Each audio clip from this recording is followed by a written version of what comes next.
Point of round two. Heavyweight title on the line. Couture is down. Brock Lesnar pounding away on Randy Couture. He's a short little shot. All over. If you are a fan of professional wrestling and mixed martial arts, then you are probably familiar with the name Brock Lesnar.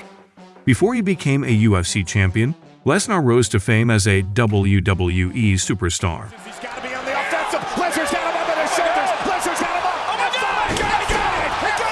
Lesnar for the title. Hooks the leg. In this video, we'll take a look at the incredible journey of Brock Lesnar from the world of wrestling entertainment to becoming one of the most dominant heavyweight fighters in UFC history.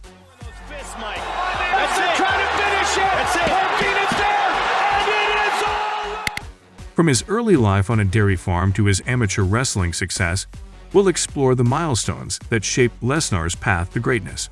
Brock Lesnar, the man known for his brute strength and raw power, was born and raised on a dairy farm in Webster, South Dakota. Growing up with two older brothers and a younger sister, Lesnar learned the value of hard work and perseverance early on. At 17, Lesnar joined the Army National Guard, but was discharged after failing a computer typing test. He then worked for a construction company before discovering his passion for amateur wrestling. Lesnar attended Webster High School, where he excelled in football and wrestling, placing third in the state championships during his senior year. He continued his wrestling career at Bismarck State College, where he won the National Junior College Athletic Association Heavyweight Wrestling Championship in his sophomore year. Lesnar then transferred to the University of Minnesota on a wrestling scholarship and became a dominant force, winning the 2000 National Collegiate Athletic Association (NCAA) Division I Heavyweight Wrestling Championship in his senior year. Couldn't do it. It was a near impossible, and then Wes Hand did his best, and he couldn't do it.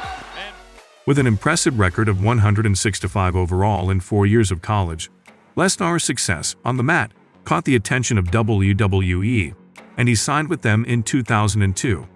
Lesnar's first pro fight was with the Japanese MMA promotion Heroes, where he faced off against Min-Soo Kim.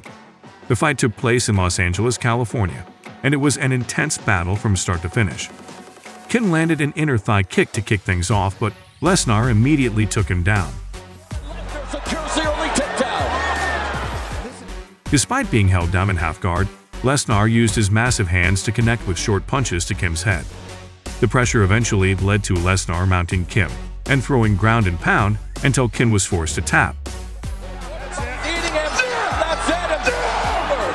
Excited here at ringside. Brock Lesnar. The fight lasted just 69 seconds, but it was a stunning victory that earned Lesnar a massive following. Debut, Brock Lesnar. The UFC wasted no time in signing Lesnar in October of 2008. It's all over but the crying, baby. That's all I got to say. We'll see you tomorrow night. They threw him into the deep end right away by pitting him against former UFC heavyweight champion Frank Mir in his first fight. Lesnar started strong by securing the takedown About 5 seconds. and unleashing a barrage of ground and pound. Unfortunately, one of Lesnar's punches hit Mir in the back of the head, which is illegal in UFC. Referee Steve Mazzagatti stopped the action, deducted a point from Lesnar, and stood the fight back up. Oh my goodness, they take a point. Mir connected with some nice kicks when they got back up, but Lesnar landed a couple of right hands that dropped him. Lesnar pounced with hammer fists, and the fight looked moments away from ending.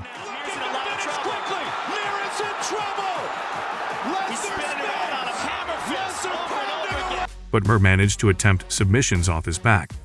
Eventually, he locked up a knee bar that forced Lesnar to tap, handing him his first defeat in just 90 seconds.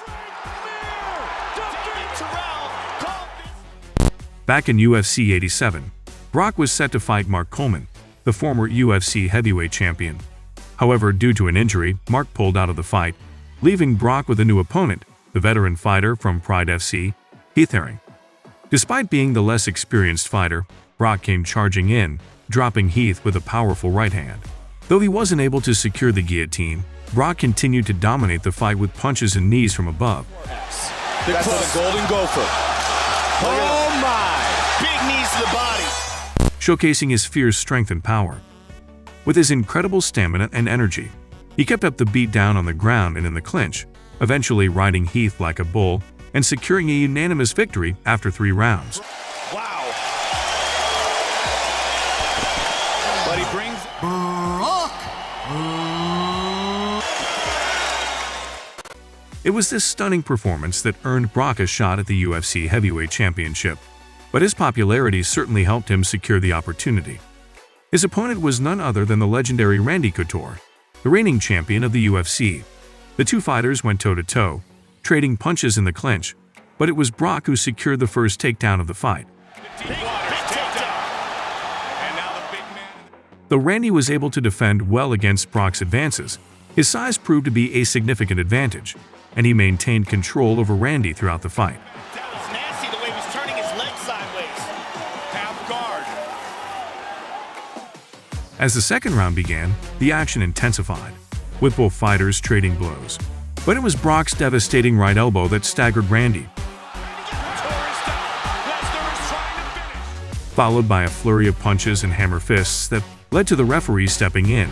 He's a short little shot and it's all over. Brock Lesnar is the new UFC heavyweight champion of the world. And declaring Brock the new UFC heavyweight champion.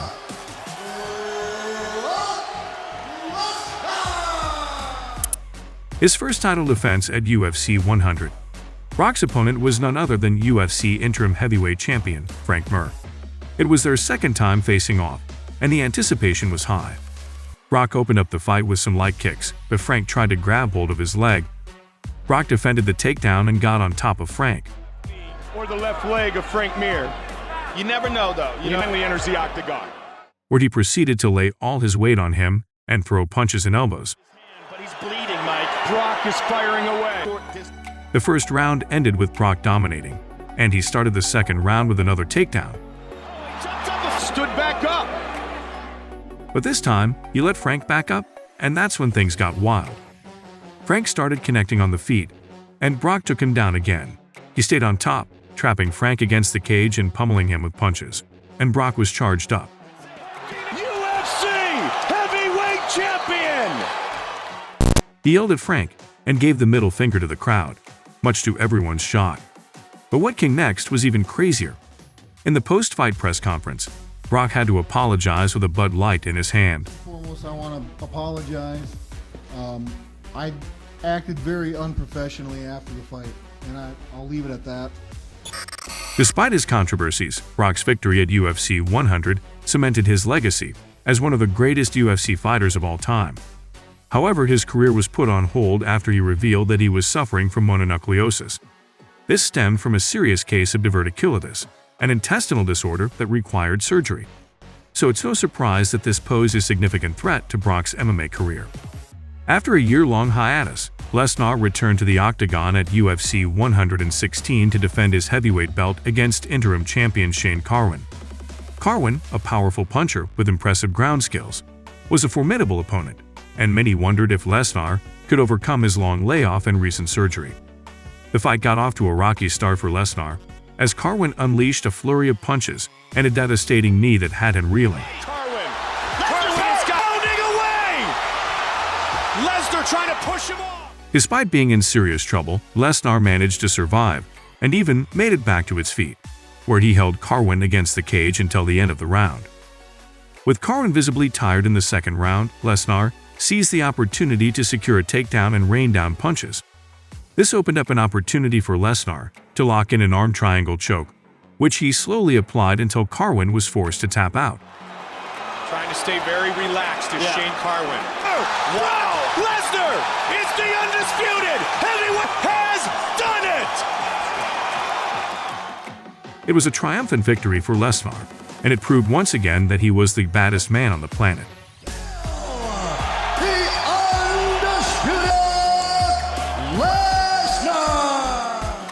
Lesnar's dominance continued when he defended his title for a record-breaking third time at UFC 121 against Cain Velasquez. Lesnar started off aggressive, rushing in with knees and securing a takedown. However, Velasquez was able to weather the early onslaught and turn the tide, connecting on the feet and securing a takedown of his own. Despite Lesnar's valiant efforts, Velasquez's ground and pound proved too much, and Lesnar was visibly tired and disoriented. Ultimately, he ate a series of punches before the fight was stopped, and he lost his title. Heavyweight champion! Complete combat history! After losing the belt, Lesnar coached on The Ultimate Fighter opposite Junior Dos Santos. He was an exceptional coach, especially to Tony Ferguson, who credits Lesnar for his success. Lesnar showed a true passion for the sport and desire to help others succeed. After having multiple surgeries, Brock made his highly anticipated return to the UFC at UFC 141. He was set to face off against former Strikeforce heavyweight champion Alistair Overeem. Despite his absence from the ring, Brock was as fierce as ever, opening the fight with punches and kicks. However, Overeem was quick to deny Brock's attempts to bring the fight down to the ground, leaving Brock open for a barrage of body shots that caused him to wince in pain. Eventually, Overeem landed a kick to the liver that dropped Brock, leading to a TKO victory for Overeem. It was shots to the body that really hurt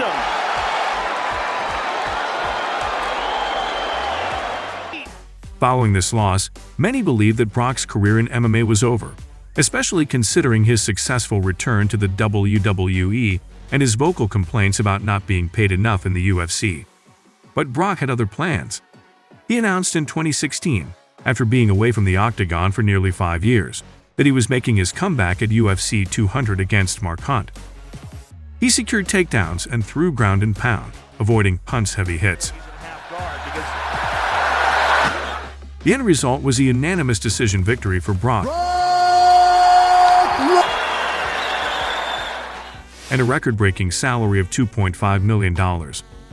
In 2017, Brock Lesnar announced that he was retiring from the UFC, seemingly for good this time. But in typical Lesnar fashion, he couldn't stay away from the headlines for long.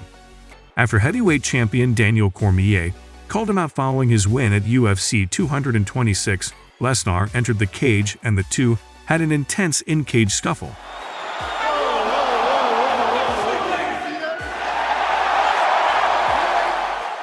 Ending with Brock breaking a camera with the mic. While the matchup didn't make much sense, it was a big money fight that had fans buzzing. However, UFC President Dana White later revealed that the fight wasn't going to happen, as Brock had decided to stay retired. Despite the back and forth, one thing is for sure: Brock Lesnar will always be a force to be reckoned with in the world of MMA. If you like this video, be sure to leave a like and subscribe to our channel for more exciting MMA content. We will see you in the next one. UFC heavyweight champion!